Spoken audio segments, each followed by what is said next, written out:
following show is a paid program.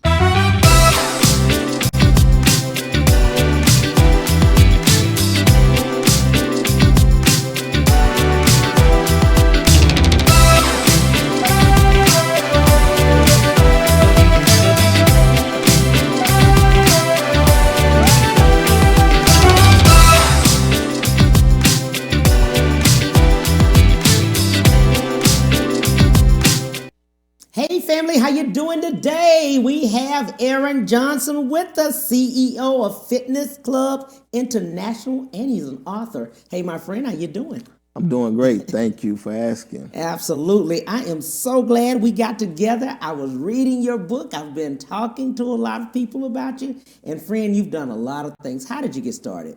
Thank you for asking.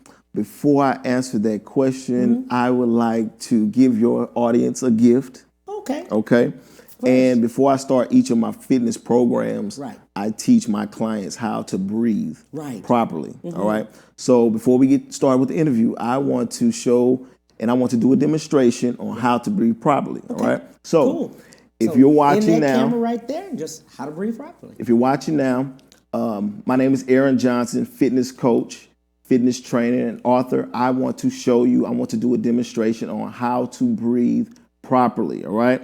So if you're watching, sit up tall, back as straight as possible, feet on the ground if you can. And I want you to breathe in through the nose and blow it out of your mouth. Breathe in through the nose and blow it out of your mouth. Third set, breathe in through the nose, blow it out of your mouth. Now, I want you to put your hand in front of your face. And when you blow your breath out of the mouth, I want you to make sure that you breathe efficient enough to make sure your hand or the breath touches your hand. Breathe in through the nose and blow it out of your mouth. One more time, breathe in through the nose, out of the mouth. All right. Now, that's how I start off all my programs, and it starts to help the brain and the blood flow properly to the rest of your body. So that's what we want to how we want to start the workout today. Thank you. So the topic is fitness in America. Yes. That's our topic. But how did you physically get started on your journey? Coming out of high school, going in, shout out to Grambling. We got to shout Grambling out. Shout out to Grambling, They've yes. already told me. I got to shout them out. That's right, Grambling State University, stand up, yes. So going to Grambling State University, why choose there? Why did you go there? So to start, my mom, she introduced me to sports at a very early age. I started playing flag football at around 8 years old.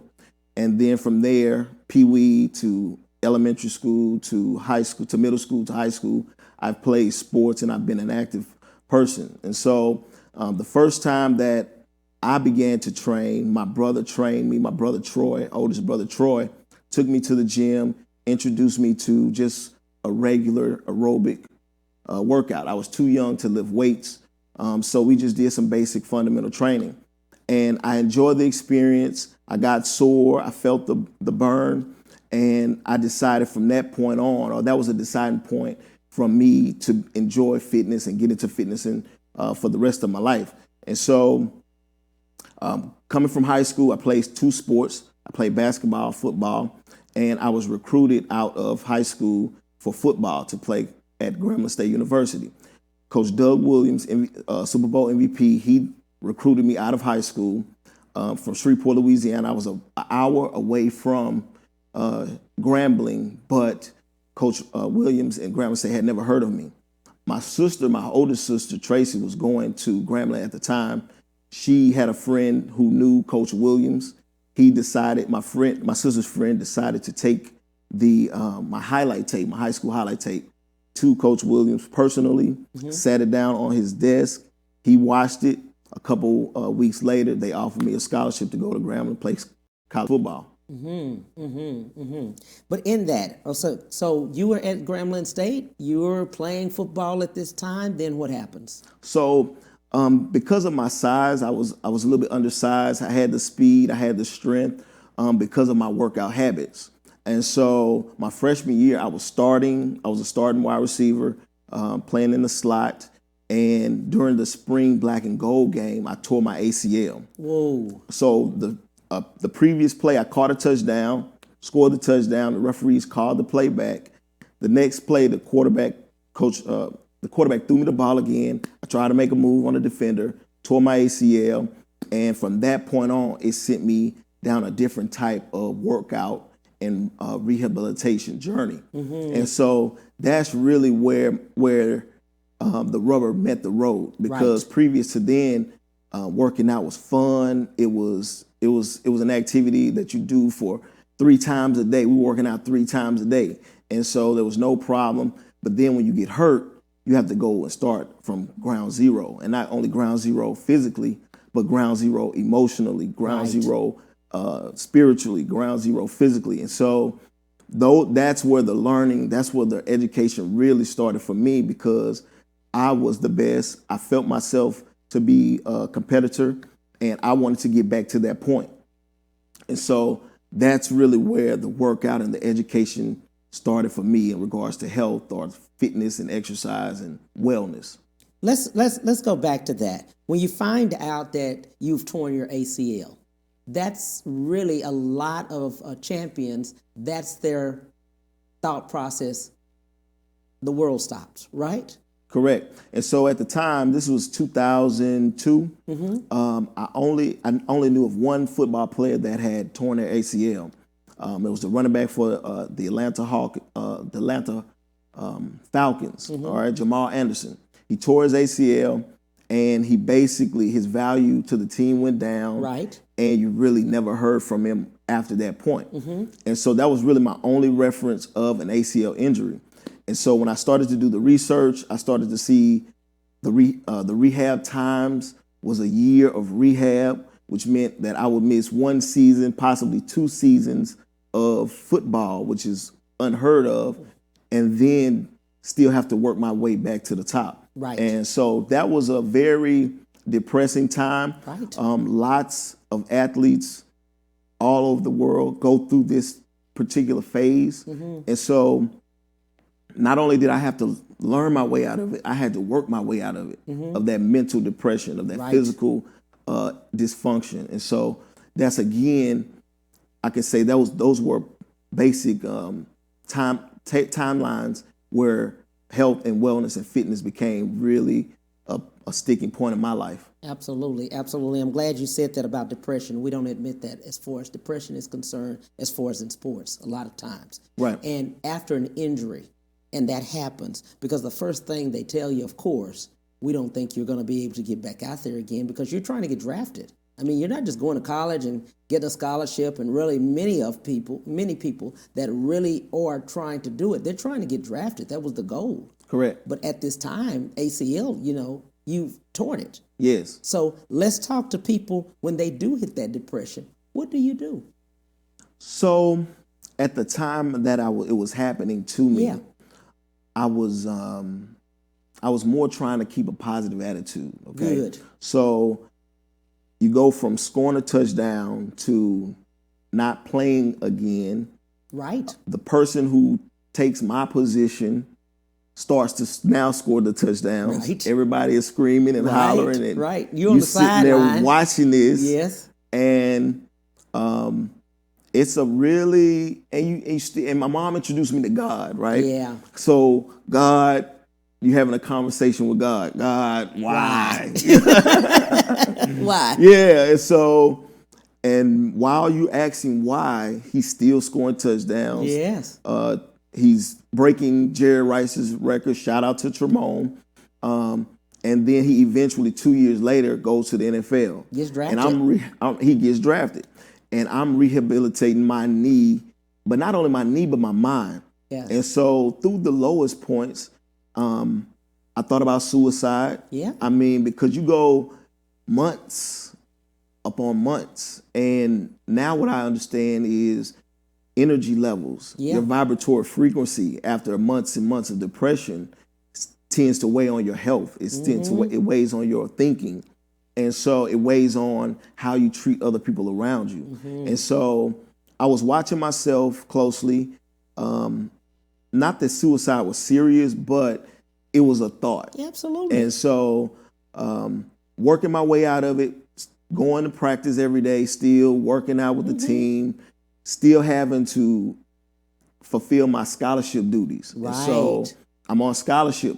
They can't. So you're on scholarship. You still have to keep your grades. Yes, they right? can't cut my scholarship. And then because I'm injured, I don't have to go to practice every day. Right. I only have to go to the rehab. So my class may be starting at 8:00. I'm finished class at 12. By 1:00, I'm finished with rehab, and the rest of my day is nothing. Right. You know what I'm saying? Right. So and you're competitive. Yeah. You're a competitive person. And so now I'm in class and I'm going to school, but I'm wanting to be on the field. Right. Okay. At the same time, my professors are looking at me walking with my crutches, right? Going, "We didn't know you played football. Right? What happened?" And so I'm telling them I tore my ACL, and particularly two professors, Dr. Davis and Dr. Staten, they really sowed a bunch of seeds into my life, just speaking positivity. Aaron, you're smart. Aaron, you don't have to depend on football. Aaron, right? You can work your way through academics. And so it was a thought. It wasn't a thought at the time because I really only knew one person who had received a advanced degree. My mom, she had a master's degree. She went back to school when she was 40. And so that was the only time. So at 20 years old, I was not thinking about a master's degree. Right. My professors, they were planting these seeds, and then my senior year comes around, and Aaron, what are you going to do? Right. You're not going to the league. Right. Do you want to go back to Shreveport? No, I'm not going back to Shreveport. And my professors offered me an opportunity to take an internship at LSU for graduate school to promote PhDs, young PhDs. So 20-year-olds, they were promoting 20-year-olds getting their PhDs. Wow. Okay, so one of our professors there, the professor over the program, Dr. Moore, shout out to Dr. Moore, he was 27 when he received his PhD in African American Studies. Right. And so he was encouraging us 19, 20-year-olds to keep going through your education process, 2-year master's degree, 4-year PhD, and you'll be 27, ready to conquer the world. This was the picture he was painting. Right. And so I'm looking at it, I'm like, it doesn't sound so bad, okay? Right. Go to school. Shreveport. Right. So I decided to go to school. I went to the internship. During the internship, I studied under a professor who was very known in sports science. Okay. And so he took me under his wings, and he said, and we did a project together. I did a research project. And so my project was the perception of African Americans in sports. That was the title of my project. Okay. So it was a summer-long project, and I had to go around the campus giving surveys to people to see what they thought about African Americans in sports. All right. It was about a 10 question survey. Right. And so I'm standing on the campus, cold, like a salesman, really. Right. Handing out, please come here. And people were Right. telling me no. Right. And so, but I had to do this to impress my professors. Right. And so it became a big deal. So I did really well in this research environment. The reading, the studying, the subject matter I was very interested in, the kinesiology part of it. And so after this internship, they offered me a partial scholarship. So because I tore my ACL, I had 2 years to play at Grambling. I could go back to Grambling, play 2 years, or I could come to graduate school and pursue my master's degree. At the time, I was still a bit injured, mentally and physically. Right. All right. I'm out there doing my best, but I'm really not at my best. Right. So I go back to school. I tell my coaches about the opportunity. And then shortly after, they cut my scholarship to half. Because you can't play the football. You're not playing football. Right. And not only that, but I had another knee surgery, and I'm out there really on. Oh, after that? Yeah. You had another knee surgery. Yeah, it was a minor surgery, arthroscopic surgery, but it still was another surgery. Still a surgery. Yeah, and I had to do the rehab and go through the whole process. So, you're young doing these surgeries. I'm 20. Yeah, 19, 20. Yeah. And so, you have to take a real measurement of these things. How am I feeling and looking to myself? My family's looking at me. They know me to be a certain kind of way. The community is looking at me. They know me to be a certain kind of way. And at the same time, my future is dependent on this next move that I make. I could go back and get hurt. Again. Or I could go to graduate school and start to position myself for my future. So that's what I decided to do. I decided to go to LSU and to take my education to a next level. At the time, I was 22 years old. When I entered graduate school, I graduated when I was 23 with a master's in kinesiology. Wow. That's good to know that.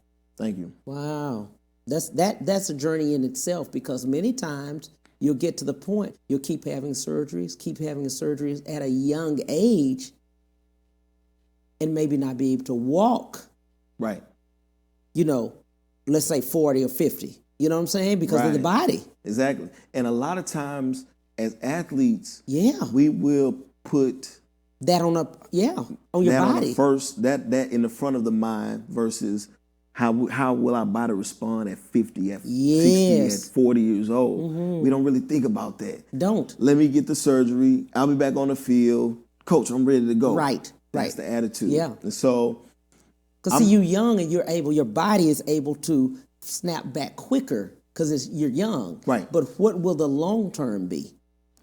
Who thinks about that? Yeah, nobody. And that's really at the same time, I grew up in a single parent household. Okay, my father was murdered when I was 4 years old. Wow. Okay, so realistically, I've been having to think and make decisions and open my eyes up.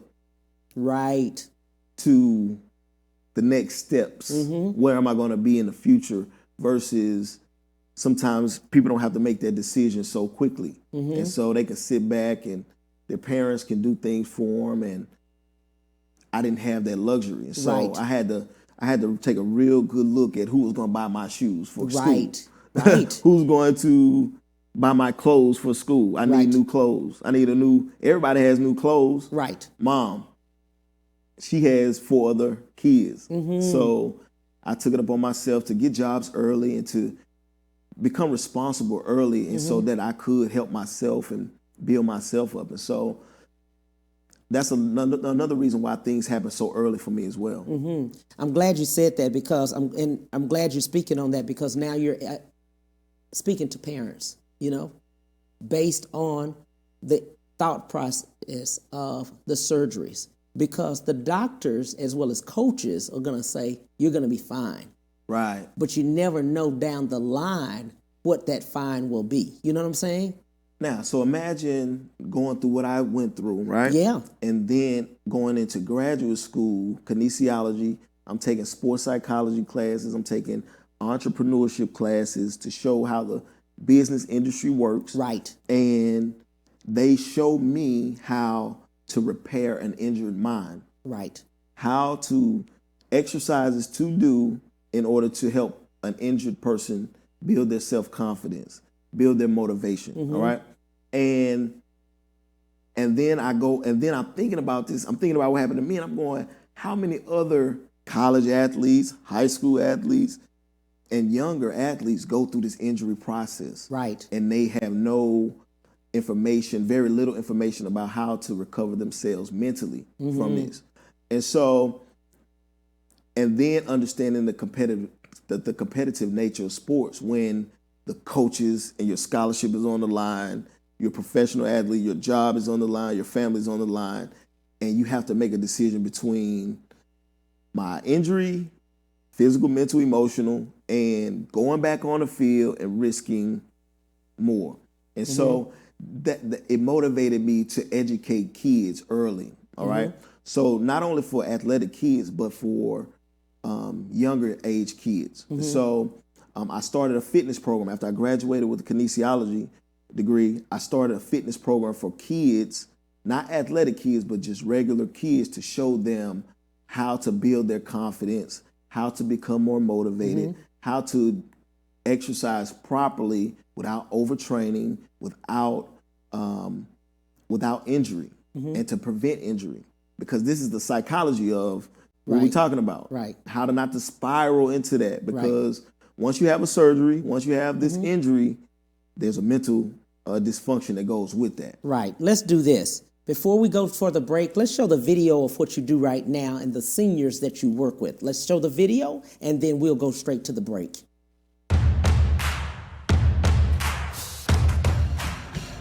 That's right.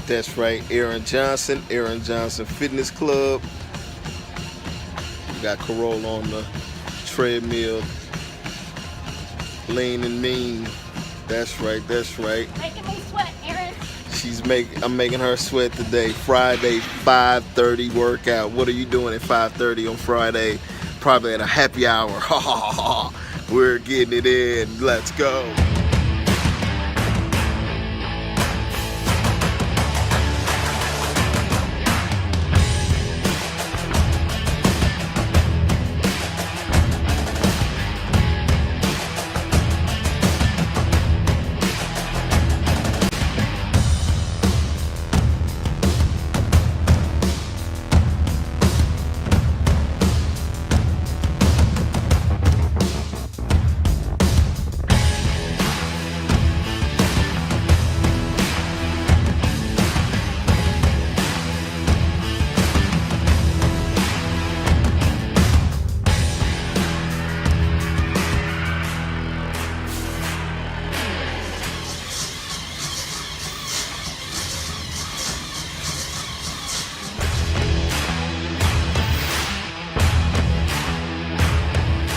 Be right back to the Cam Hill Show after these messages.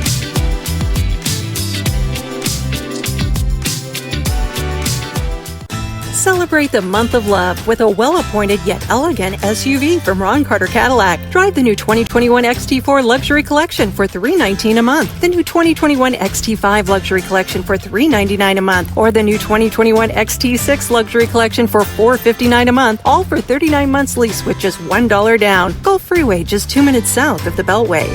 Shop smarter when you shop Ron Carter. RonCarterCadillac.com. My prenatal promise is to make sure my baby is safe and healthy, because I know it is possible to acquire syphilis, HIV, or other STDs without knowing it. Getting tested is my very first chance to protect my baby. Doctors are required to give expectant mothers 3 separate tests for syphilis. If you're pregnant, ask your doctor if you're being tested properly for syphilis and other STDs. Congenital syphilis can lead to a miscarriage, stillbirth, or an infant death. Don't risk your baby's health. To find out more, visit myprenatalpromise.com.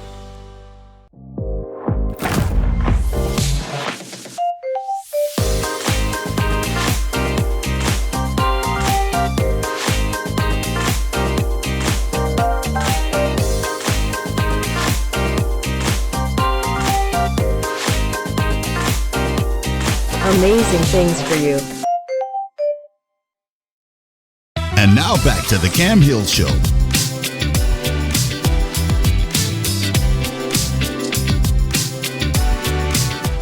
Hey family, we're back with Aaron Johnson. Just like you saw as we were leaving to go from the break, you actually see him. He's the CEO of Fitness Club International. We were talking about and we were looking at you with the seniors. How did that come about? So I started a fitness program for kids, okay? And because I was not a certified trainer, I had gone and got my master's degree.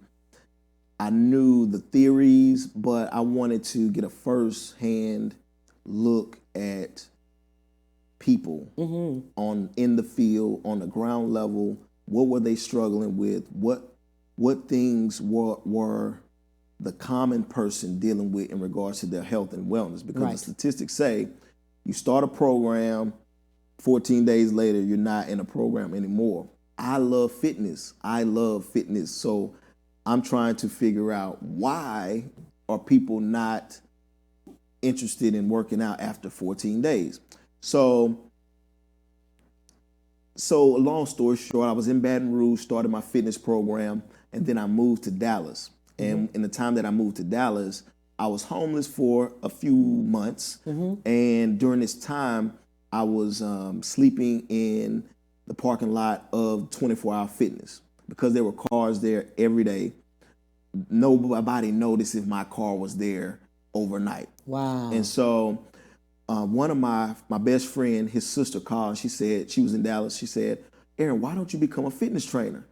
And I was like, now you're sitting in 24-hour fitness parking lot every day yes, with a master's in kinesiology. Yeah. And she said, you should become a fitness trainer. And I'm looking at the sign. I'm like, and by this time, I am starting to follow signs. Yes. I'm starting to learn how to read between the lines of the universe. What is the universe telling me to do? What is, what's going on around me that's going, because I'm believing that what I'm doing is purposeful and I need to go all out to do this. Wow. And so as I'm sitting there in the parking lot, I say, I'm gonna just go fill out the application. See what they say. You got a degree? Yeah. You got two. But people with kinesiology master's degree do not go into a gym to train Right. people. No, they go to higher education, coaching, teaching, Right. master's levels, so it was a bit of a downgrade in my mind at first. And so, Because you got your master's. yeah. In kinesiology. Come on now. I mean, what are y'all talking about? 24 fitness trainer at 24-hour fitness, but you are in your car. I am in my car. So, and really no one knows that I'm you're living in in my the car car, right right? now. Like, this is a top secret mission I'm on, okay? So, yeah. So I go in, I fill out the application, and things are just smooth. Like, the guy, oh, yeah, you got a master's degree? Oh, man, come on. He fill out the application, and 2 weeks later, I was hired at 24 Hour Fitness. I go through the process. That you've been you've been in the parking lot, sleeping in your car. Maybe 30 days. For 30 days. For 30 days. So divine, so these are things that are just happening. Yeah. And I don't know what I'm doing. I'm just trusting and believing that I'm doing the right thing. And the next step is going to show Right. itself so I can continue on this journey. Right. That's what I'm thinking. And so on this entrepreneurship journey, because if I go get a job 9 to 5, I'm gonna be there all day. I'm not gonna be able to. And I did that for a while. I did the 9 to 5 thing for a while. And then afterwards I would do my job from 6 to 9, 6 to 2 in the morning, right? My Okay, business. so what's the 6 to, okay, so we do the 9 to 5, we get the job. Yes. And Okay. I'm working as a teacher. You're working as a teacher? And then I have a second job from 6 to 9 selling women's shoes. Wait a minute. Yes. Now, how do we get to selling women's shoes? What happened? Because I like sales. I've always liked sales, and I've always sold something. When I was in college, I sold. But you're in the car. Yeah, Okay, that's 30 days. You had nothing. I had some skate buds. Yes, I did have skate buds. Yes, that's my kids' fitness program. Yes, Long skate story. buds. Yes, long story. So I had a product that called Skate Buds, strap-on heel skates. Strap-on heel skates. Yes, that I created a business plan for fitness for kids. Okay, so me and my friend, we went to California, LA. We own Sunset Boulevard. We out there, and I see these heel skates Right. skate by, and me and my friend, we looked at each other. We was Kids like, are just skating on by. man, they just skating by, and It's I'm like, wait a like, minute. and I'm trying to see is anybody around me getting excited about this? Right. Like nobody's excited about this but me. Yeah. And my friend. And so he was like, man, we need to get some of those. I was like, man, we sure do. This is we hadn't even we just walking up to the stand where the kids are out there skating around. And so I took the information from the guy, the vendor. I got his information. I called him when we got back to Baton Rouge, and I decided to follow up. And so I bought some of these skate buds to start to sell. All right. I want to sell these skate buds. I feel like somehow this and kinesiology is coming together. I don't know where, but it's coming together. So I got the skates, bought the skates. I go home, look at these skates for like at least 30 days. I'm looking at this box of skate buds. And I'm like, man, what am I going to do with this? God, show me what to do with this. And so at the time, I was also teaching school, substitute teaching. So that was my 9 to 5, all right? And then my 6 to 9 was working in the mall selling women's shoes. So I go to class one day. I have these skates in my car. I'm like, I'm going to go and see if they'll let me sell them at school. But I don't know these people. I don't know. Let me just hold on. So I'm in the classroom substitute teaching for a teacher who showed up that day. So they called me in for a substitute, to be substitute. The lady shows up that day. She says, don't worry, just sit in the back. And I said, okay. So as I'm in class, they bring in a fundraiser slip. We're doing a national fundraiser. We're doing a school fundraiser. We're going to sell mattresses. They were selling king size, queen size, full size mattresses to the students. The students could sell them to this was the fundraiser. Let me do a fundraiser. Boom. So I create this plan. I'm going to do the skate buds, and we're going to do a fundraiser with your kids. Every skate you sell or buy, we'll give a percentage back to the PE department. This was the initial plan. And so I create this. So then I call every school in East Baton Rouge Parish, every elementary school. I email them, call them. One teacher calls me, or one principal calls me back. She said, I love your idea. Come and do a demonstration. I'm like, a demonstration? She was like, yeah, we're going to put all the kids in the gym and we're going to let you demonstrate skateboards. I'm like, okay. Okay, yes. Okay. So I put the plan together. A couple of my friends came, one recorded, the same one that was with me in LA, and then another friend came to do a demonstration. We get in front of these kids, 700 kids, we do a demonstration, the kids go crazy. I'm like, I need more order forms. I didn't have enough order forms. I brought like 30 order forms. Right. It's 700 kids. She was like, how can you get us everybody an order form? I was like, I can, but I don't even know how I'm going to get this many skates if they do decide to buy them. Right. So, going through this process, and then I sat back. I'm like, man, one school acted like this, man, what would the entire school district? And then I started looking at school districts. How many school districts in the country? Which are the biggest school districts? Let me go and make these connections. So this is what I'm doing from 10 o'clock to 2 o'clock in the morning before I go to sleep to get up for my 6 o'clock job. Right. All right. And so I'm creating this plan, but I'm also getting energy. I'm getting a confidence, like, man, I can do this. You know what I'm saying? So I present my program to the Boys and Girls Club. They liked it. They bought 30 pair of skates. I had 30 pair of skates. That's all I had. Yeah. They bought them. I was like, man, I'm out of skate buds. Already? I'm already out of skate buds. One Boys and Girls Club. Yeah. I'm looking, how many Boys and Girls Clubs are there? In Baton Rouge, in Louisiana, in the country. I'm gonna need some more skateboards. So this plan is coming together. So I go into another school. She said, this is dangerous. This is a dangerous idea. I moved to Dallas. I started going to those schools. She said, this is a dangerous idea. I was like, you might be right. Safety may be an issue with this. With the skates? With the skates. And so I said, let me create a fitness program. She was like, the kids gonna fall down, they're gonna get hurt. I was like, that's a reasonable assessment. So I created a fitness. I said, I'm gonna put a fitness program. This is gonna be the cardiovascular portion of the fitness program, but I'm gonna do some other parts of the fitness program because I'm studying kinesiology. They're showing me how to put together the programs. This is gonna be a fitness program. When I said that, the school's like, man, this is a great idea. At the time, childhood obesity is on the rise. Michelle Obama has her Let's Move initiative all over the country. I'm like, man, if I can get her to just say skate buds one time. That's all I want.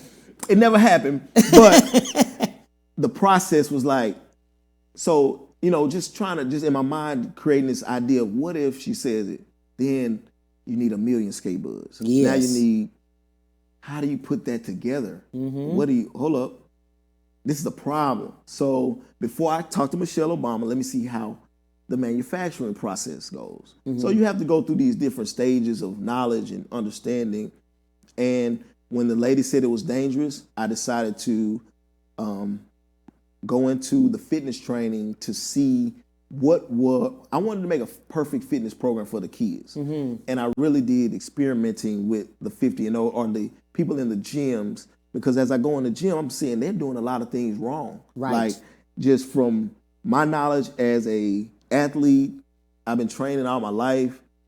These people are doing a lot of things wrong. And they're doing it wrong with a lot of intensity. And a lot of what they're doing wrong is they're not stretching. That's the first thing. And their breathing is off. So I said, if I just incorporate proper breathing and proper flexibility into my programs, then the kids will benefit. Yeah. Just keep it simple. Let's just increase their breathing capacity, increase their blood flow, circulation. Right. They can move better. Yeah. When I incorporated that into the program, the kids started having fun. They was ready. I'm like, I thought they said the kids didn't want to work out. Right. They told me these kids not gonna want to do that. I was Right. like, okay. I get in, I see something totally different. Right. The kids really, really want to do this. So I'm like, perfect.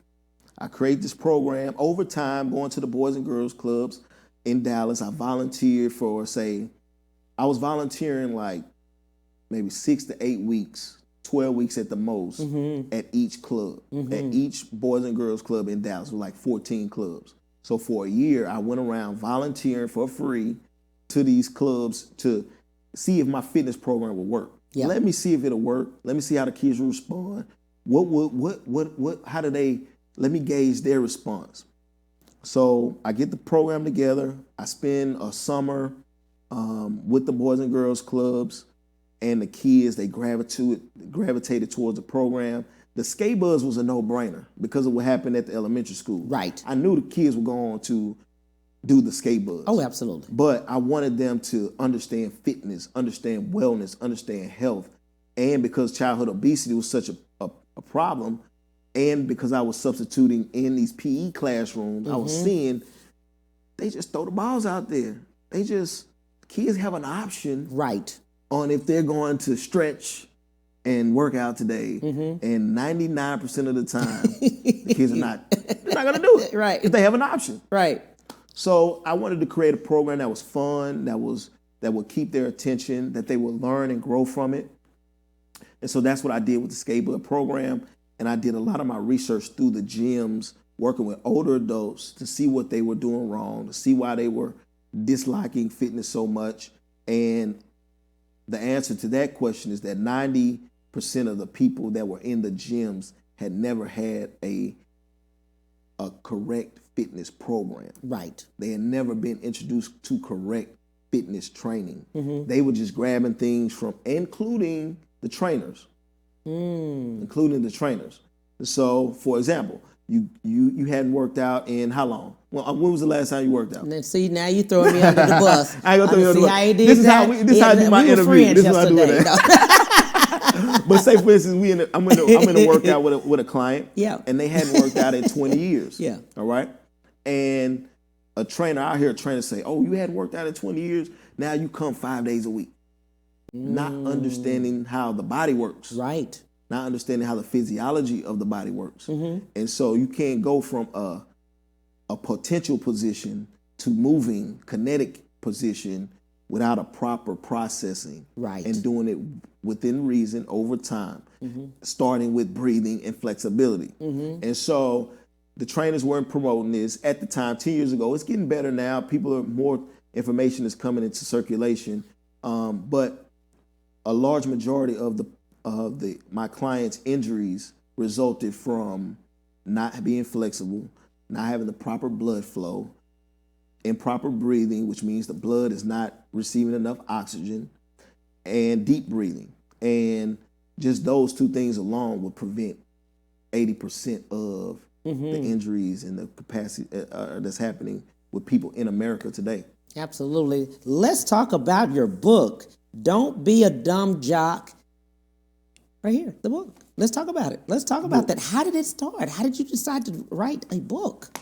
So I've been writing for a while. I've been writing, officially been writing since, say, my freshman year in college at Grambling State University. While I was going through all of these different turmoils or these different situations, a girlfriend of mine, she was like, you should write. You should start writing. So I'm injured. I'm going through all this. Right. And I just started writing. I had, a girlfriend. She dumped me or, this, and I'm away from home. I'm 18. It's going crazy. Right. So I started writing and I became a good writer. But my writing was a lot of negativity. So I was writing a lot of negative. What was going wrong with my day. Right. I was writing that page after page. Right. And you What's were reading wrong? that. Yeah. And then I reread and I was like, man, this is what's going on, but I could be a little bit more positive than this. Yeah.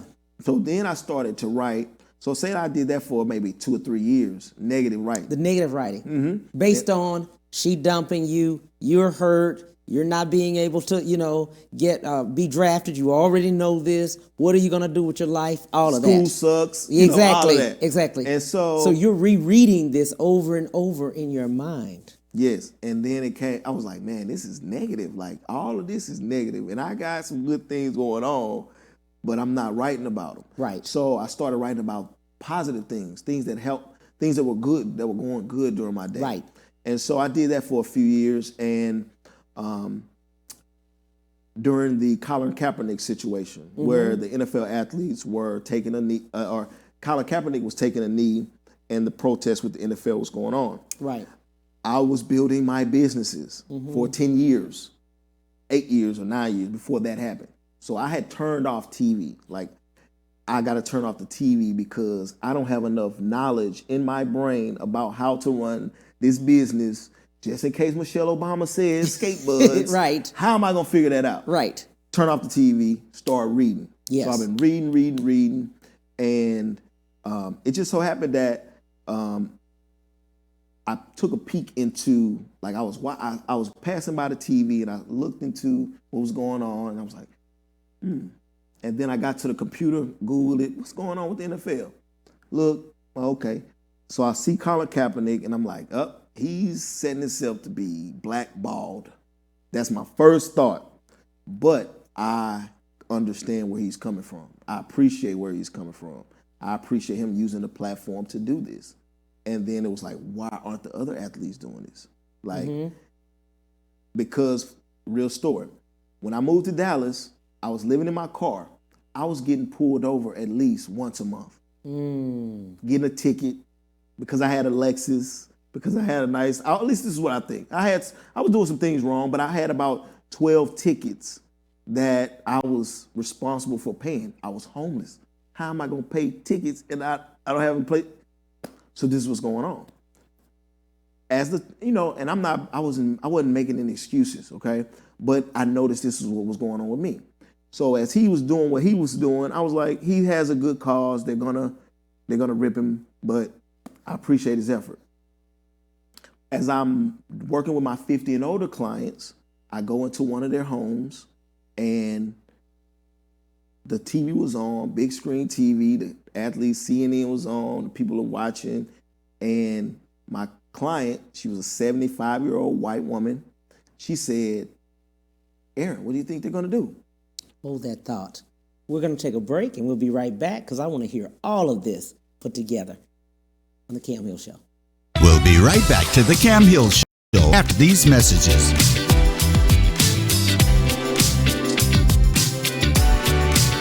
I'm a part of the Prenatal Care Club now, taking all my STD tests. Did you know your doctor's required by law to test you 3 times for syphilis and HIV? Yes, my husband and I are making sure I get all 3 tests. Good. Testing is the key to preventing congenital syphilis. And good prenatal care is your first labor of love. Glad to hear your husband is so involved. Thank you. Yes, taking all my STD tests for syphilis is important to both of us. My prenatal promise is to prevent a stillbirth or miscarriage. To find out more, visit myprenatalpromise.com.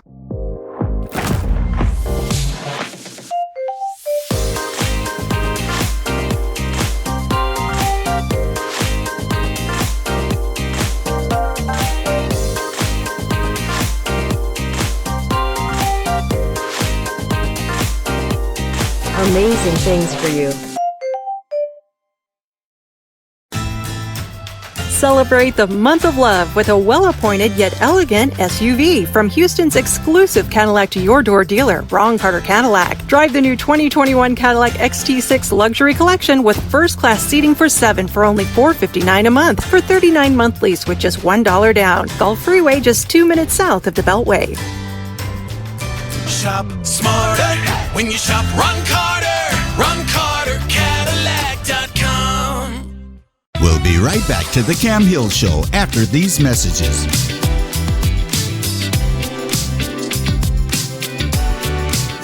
Hey, family, thank you so much for coming back. We were just talking to Aaron Johnson about him speaking about with his client. Let's go from there. So we were in her front room, and that's where we work out. And she said, Aaron, what do you think the NFL players are going to do? And my heart wanted me to say they're going to stand up for the community. Right. But being a football player, being a former athlete, knowing where their minds are, I said, they'll probably do nothing. And she said, why not? And so I said, because they're dumb jocks. And basically I was referring to the fact that as athletes, we don't really dive into Black histories and the civil rights and Malcolm X and Martin Luther King, because this is all the things that they were standing up for. And in 2019, whenever that was, we're still doing the same thing. Right. I've been out of sports. I've had a chance to have some life experiences that help me better understand, but I still understand where they're coming from too. And so we had a conversation back and forth. And so she was like, I said, I know better. You know, I made a comment like, I know better. And she was like, that's why you should say something. And I was like, and again, learning to follow the universe, learning to look at the messages happening and not go, and just keep going. And so I thought about it. I was like, I do have mounds of experience, education. I could talk about this, but who's going to really listen? Right. The professional athletes are not going to listen. So I said, you know what? So this dumb jock thing kept playing in my head. And I talked about it to a few people, and they were like, oh, no, that's... And then I talked to some teachers of a school. One of them was my sister. She was like, man, that's a good job. That's a good idea, because these athletes, all they want to do is this. And I was like, Again, the universe talking to me. So I'm like, are you going to just sit on this, or are you going to go ahead and move forward? So my aunt, she had written a book, and I talked to her, and she was like, it wouldn't hurt. And so I was like, okay. So I started writing. And I kicked my roommate out, or me and my roommate separated, because I needed to clear my space. And so I moved to another apartment and removed all the furniture, and I just sat and wrote for maybe like 6 months, just writing, revising. And what I wanted to do was, I wanted to, just like in my kids fitness program, I wanted to introduce them, or the readers, to concepts that would help build self-esteem, build motivation, real exercise that my education taught me, that I did, and I was able to see the benefits of these exercises, mental exercises as well as physical exercise. And then I decided so that's what I wanted to write in the book. I wanted to put in the book what helped me through my journey from athlete to entrepreneur, from injured athlete to entrepreneur, and how I was able to take the exercises and build on my education, understand the difficulties that normal people are seeing in a gym that these professional athletes are not dealing with physically, mentally, emotionally, but then also understanding that they're the same. So I go work in a gym, and these people that are talking to me about their illness, their sickness, their previous history, they're going through pains and illness, and they're not being properly rehabilitated either. Right. So where do they go? Right. Who's talking to them? Right? And so I decided to break it down to its simplest form. That's what I did in my book.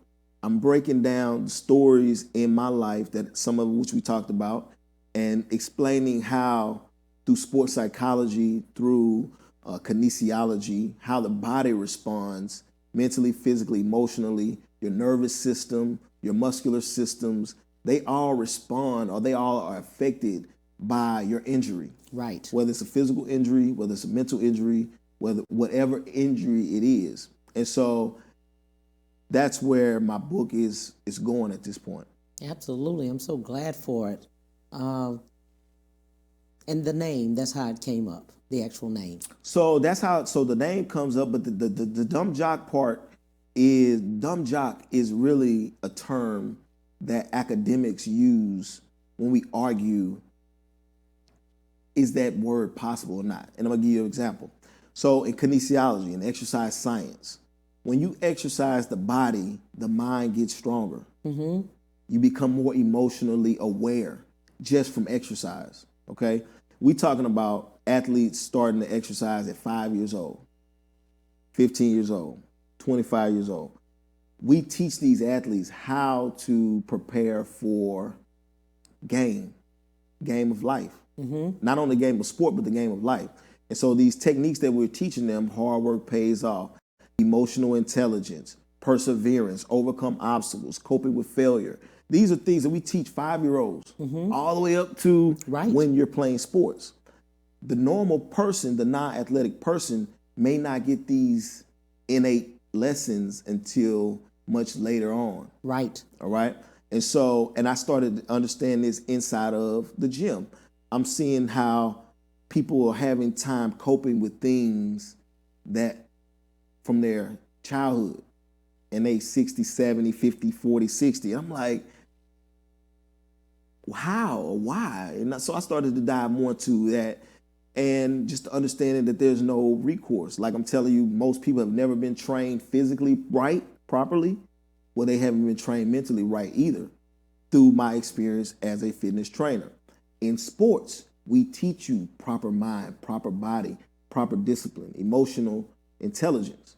So if we were able to connect these two information bases, that's what Don't Be a Dumb Jock is doing. Sounds good. Let's do this. Speaking to the camera, leave your last words to that to our viewers, and also how can they get in touch with you?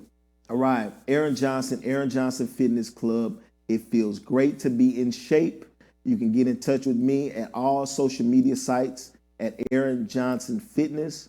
I just want to encourage you, the viewers that are listening, to become more aware of your health. Become more aware of your breathing, starting with your breathing. If your muscles are sore, if your muscles are tight, let's not continue that chronic pain for years and years. Let's take a time, let's think about it, let's feel, and then let's get to the proper solutions, which would be the proper diets, the proper exercise, hashtag drink more H2O. How was that? Sounds good. I appreciate you so much. Thank you for everything. Thank you for just, doing what you do and everything you've done in the book. And keep going, my friend. I appreciate you. So glad you're doing that. Thank you so much, buddy. And I want to thank you for accepting me as a young entrepreneur. Because, you know, some people will look at my story and go, oh, wait till you sell 1 million copies, then come on my show. Wait till you whatever. Wait till you get a little bit older. Wait till you got a more experience. But you and your staff, Diana, she was very open to what I was bringing to the table. And I want to thank you and congratulate you on all of your success and everything that you're doing too. Thank you, my friend. Thank you so much. On Wednesday, we will have Annette Galloway. She is the producer of Just a Friend, and you can find that on Amazon Prime. Talk to you then, 12:30 to 1:30 Central Standard Time. See you then. Bye.